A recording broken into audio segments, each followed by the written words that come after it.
या महाराष्ट्राचा इतिहासच आहे की जेव्हा जेव्हा एखादं ओबीसी नेतृत्व हे पुढं येतो आणि त्याची ताकद वाढताना दिसते तेव्हा त्या नेत्यावरती वारंवार अन्याय केला जातो. आपल्यासोबत राष्ट्रीय ओबीसी महासंघाचे राष्ट्रीय अध्यक्ष बबनराव तायवाडे आहे. सर, छगन भुजबळांना डावलण्यात आलं, त्यामुळे एक रोष ओबीसी समाजामध्ये पाहायला मिळत आहे.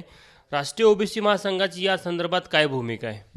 नाही, नक्कीच हे बघा की माननीय छगन भुजबळ साहेब हे या महाराष्ट्र राज्यातील ओबीसीचा एक प्रमुख चेहरा आहे. अनेक दिवसापासून ते राजकारणामध्ये आहे, अनेक वर्ष ते मंत्रीसुद्धा राहिलेले आहे. पण मंत्री असताना, आमदार असताना नेहमी ओबीसी समाजाचे प्रश्न सभागृहामध्ये किंवा मंत्रिमंडळामध्ये मांडून त्यांना न्याय मिळवून देण्याचं काम हे त्यांच्या माध्यमातून होत होतं. आणि अशा प्रकारे एक ओबीसीचा पुरोगामी महाराष्ट्रातील एक प्रमुख चेहरा ज्याच्याकडे पूर्ण समाज अपेक्षेने बघतो, अशा प्रकारच्या व्यक्तीवर अशा प्रकारचा अन्याय होणे की त्यांना मंत्रिमंडळात स्थान न मिळणे ही संपूर्ण ओबीसी समाजाकरता वेदनादायी व दुःखाची गोष्ट आहे. याचा आम्ही निषेध करतो की त्यांना स्थान मिळायला पाहिजे होतं. ते ज्येष्ठ नेते आहे, त्यांच्या सामाजिक भूमिकेमध्ये नेहमी आम्ही त्यांच्यासोबत राहिलेलो आहोत.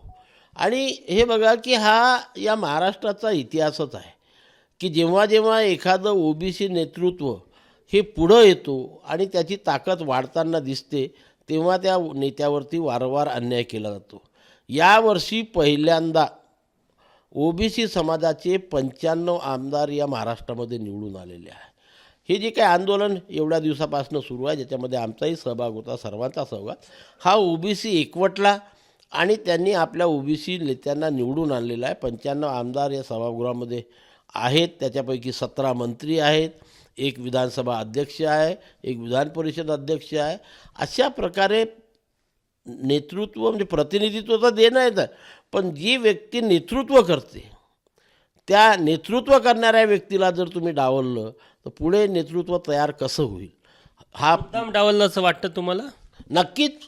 नक्कीच आम्ही म्हणू की मुद्दाम डावललं. मी आधी म्हटलं तुम्हाला की जेव्हा जेव्हा ओबीसीचं एक मोठं नेतृत्व पुढे यायला सुरुवात होते तेव्हा तेव्हा त्या नेत्याचं खच्चीकरण करण्याचा प्रयत्न केला जातो. परंतु भुजबळ साहेब खचणार नाही, आणखी तेवढ्या जोमाने पुढे येतील.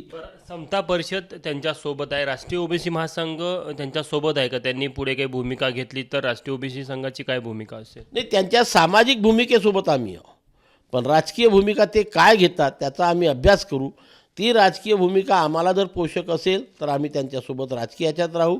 ती जर आम्हाला राजकीय पोषक नसेल तर त्यांच्या सामाजिक चळवळीमध्ये आम्ही नेहमी सोबत राहून काम करू. राजकीय भूमिका ही प्रत्येक माणसाची वेगवेगळी असू शकते, ती आमचीसुद्धा भविष्यामध्ये वेगळी राहील. काय वाटतं, पक्षांतर्गत राजकारणामुळे त्यांना डावललं असेल की दिल्लीला पाठवायचं आहे जसं अजितदादा म्हणाले, त्यामुळे त्यांना वेगळी संधी दिली जाईल? नाही, दिल्लीला जर ते पाठवणार असतील तर त्याचं मी स्वागतच करील. परंतु तिथे पाठवत असताना नुसतं राज्यसभा सदस्य म्हणून नाही तर एक केंद्रीय मंत्रिमंडळामध्ये महत्त्वाची पद देऊन, महत्त्वाचं मंत्री विभाग देऊन त्यांना त्या केंद्रीय मंत्रिमंडळात समावेश करावा तर ओबीसी समाज समाधानी होईल. कारण त्यांच्या माध्यमातून केंद्र राज्याशी संबंधित जे काही ओबीसीचे प्रश्न आहे, मग ते ओबीसी समाजाची जनगणना असो, 50% मर्यादा शिथिल करण्याचा असो, नॉन क्रिमिलेअरची मर्यादा हटविण्याचा मुद्दा असो किंवा ओबीसी म्हणजे विभाग केंद्रामध्ये स्थापन करण्याचा विषय असो, हे विषय ते सभागृहामध्ये आणि मंत्रिमंडळामध्ये मांडून सोडविण्याकरता न्याय मिळवून देतील. या कारणामुळे त्यांना केंद्राच्या मंत्रिमंडळात स्थान द्यावं अशी मी अपेक्षा करतो. ज्या प्रकारे मनोज जरांगे यांचं राज्यामध्ये आंदोलन सुरू होतं तेव्हा ओबीसीचा चेहरा म्हणून छगन भुजबळ त्यांना सिंगावर घेत होते आणि कुठेतरी आता ओबीसी जी वोट बँक आहे त्यांनी देखील मोठ्या संख्येने या संपूर्ण निवडणुकीमध्ये महायुतीला समर्थन केलं. कुठंतरी मराठा वोट बँक नाराज होऊ नये यासाठी जरांगेंना सिंगावर घेणाऱ्या छगन भुजबळांना मुद्दाम अजित पवारांनी बाजूला सारलं असं देखील एक चर्चा आहे. नाही, हे बघा, तो त्यांचा राजकीय निर्णय आहे. पक्ष वेगवेगळ्या वेळी वेगवेगळे निर्णय घेत असतात, मी त्याच्यावरती वक्तव्य करणार नाही. परंतु मी मगाशी आपल्याला जसं म्हटलं की आतापर्यंत इतिहास राहिलेला आहे की एखादं ओबीसीचं नेतृत्व जेव्हा जेव्हा मोठं होत असते आणि त्याला समाजामध्ये मान्यता मिळत असते तेव्हा तेव्हा राजकारणामध्ये अशा प्रकारच्या ओबीसी नेत्याचं खच्चीकरण करण्याचं काम सातत्याने होत असते. याची अनेक उदाहरणं आपल्यालाही माहीत आहे, मलाही माहीत आहे.